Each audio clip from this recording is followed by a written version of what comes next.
multi-stakeholder roundtable that we created more than a year ago, bringing together different constituents of the garment and apparel industry. We call this the Garment Sector Roundtable.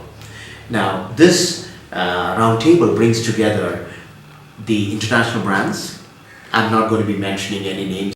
Two, brings together manufacturers and factories that produce garments for the international brands.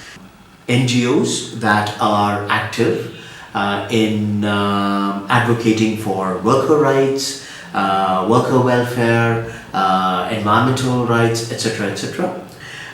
The Garment Sector Roundtable also brings in trade unions, government representatives, people, bureaucrats from the Department of Labor, Department of Factories and Boilers, industries, academics who've been doing this work for a long time, as well as some international organizations that are involved in labor rights.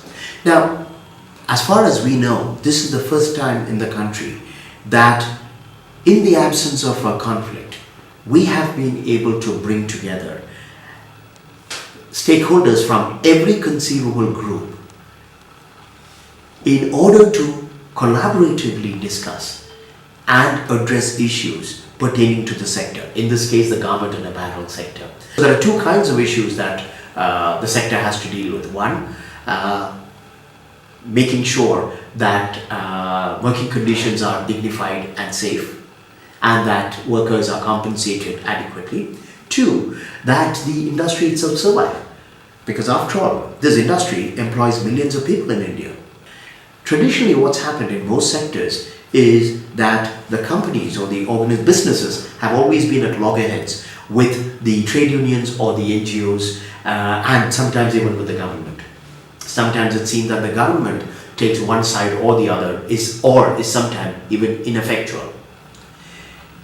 This results in extraordinary costs at all levels because the factories are constantly under siege.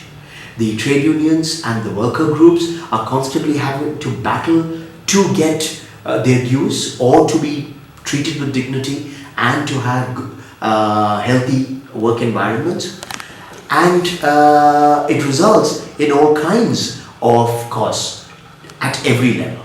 So the Garment Sector Roundtable, which now is going into its second year, has already done phenomenal work in trying to address some of the key issues that come up in the sector.